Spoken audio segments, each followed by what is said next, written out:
जैसा कि आप सभी को पता है कि हमारी Punjab university one of the oldest university है हमारी इंडिया की। तो जब हमारा कैंपस लाहौर से इंडिया में शिफ्ट होता है तो कुछ पहले स्टार्टिंग में सेटअप शिमला में किया जाता है, फिर सोलन में किया जाता है, फिर चंडीगढ़ में फाइनली आती है। तो उस टाइम पे हमारी बहुत सारी प्रॉपर्टीज़ थी जो हमें पता लगा। इवन दार्जिलिंग के अंदर एक रिसर्च लैब थी, शिमला में कुछ प्रॉपर्टीज़ थी, डलहौजी में प्रॉपर्टीज़ थी, अमृतसर में प्रॉपर्टीज़ थी और पानीपत वगैरह में बहुत सारी प्रॉपर्टीज़ एग्जिस्ट करती है। तो हमें उन प्रॉपर्टीज़ का पता लगा। तो हमने जब रिसर्च की तो हमें पता चलता है कि यूनिवर्सिटी के स्टूडेंट्स के लिए एक स्टूडेंट हॉलीडे होम का प्रोविज़न बनाया गया था पुराने टाइम की अथॉरिटीज़ के द्वारा, एक शिमला के अंदर और एक डलहौजी के अंदर, कि जहाँ पे कैंप्स लगते थे, रिक्रिएशनल कैंप्स लगते थे या हाइकिंग कैंप्स लगते थे, और वहाँ पे एक हॉलीडे होम बना था जहाँ पे बच्चे स्टे करते थे। इवन बच्चों की फ़ीस से पैसा काटा जाता है।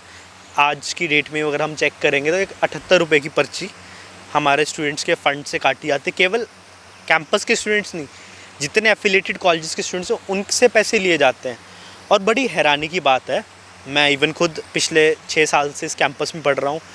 बहुत सारे स्कॉलर्स जिनसे मेरी बात हुई, जो यहाँ पे जिनकी बैचलर्स यहाँ से, मास्टर्स यहाँ से, पीएचडी यहाँ से करें, किसी को कोई अवेयरनेस ही नहीं थी कि स्टूडेंट हॉलीडे होम एग्जिस्ट करते हैं और ये फैसिलिटी स्टूडेंट्स के लिए और स्टूडेंट से पैसा चार्ज किया जा रहा है। जब हमने बजट चेक किया तो हमें पता लगता है कि अराउंड 1.5 से 2 करोड़ रुपए बच्चों से पैसा इकट्ठा किया जाता है।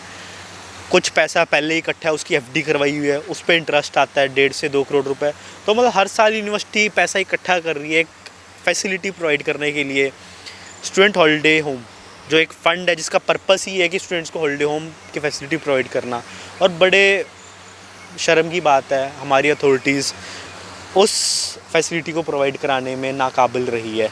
हमें पता लगता है कि वो शायद प्रॉपर्टीज़ इस टाइम पे वर्केबल कंडीशन में नहीं है या फिर वो ख़त्म हो चुकी हैं। इवन हमारे बजट के अंदर, यूनिवर्सिटी के बजट के अंदर 2016-17 से पैसे एलोकेट किए जाते हैं डलहौजी और शिमला के हॉलीडे होम को रिकंस्ट्रक्ट करने के लिए।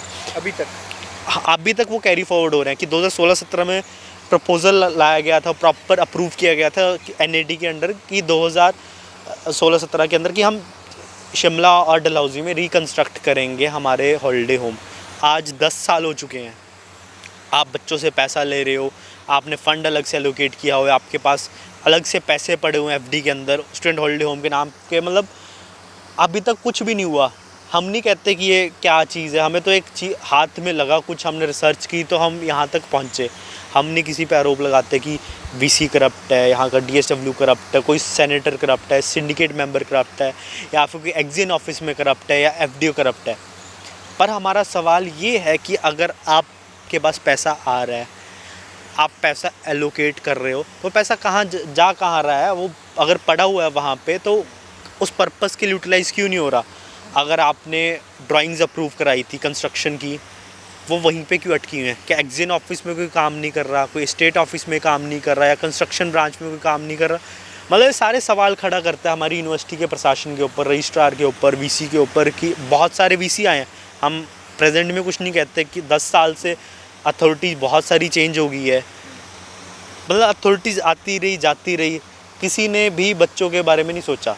अच्छा, आप अब इसकी फर्दर शिकायत क्या कर रहे हैं, कैसे आप इसको कैरी फॉरवर्ड? जी देखो, मेरा पहला बीइंग अ काउंसिल मेंबर इस यूनिवर्सिटी के, मेरा सोल पर्पस ये है कि अगर ये फैसिलिटी बच्चों के लिए बनी थी, बच्चों से पैसे लिए जा रहे हैं, तो उनको मैं ये फैसिलिटी प्रोवाइड कराऊँ।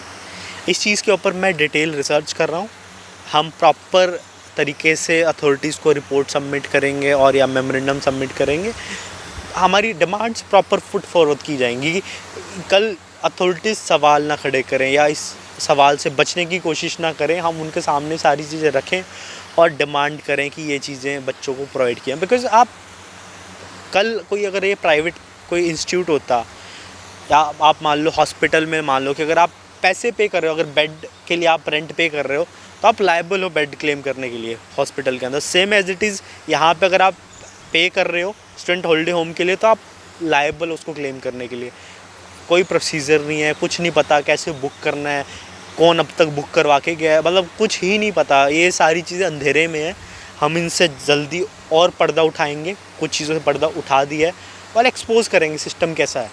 कि उन जिनकी नाकामी की वजह से स्टूडेंट्स के लिए इतनी एडवांस फैसिलिटी जो हमारे 90s या 80s के टाइम पे हमारे बहुत सारे प्रोफेसर्स या जितने भी अथॉरिटीज़ वालों ने सोच के बनाई थी, उस चीज़ को हम रिवाइव करें।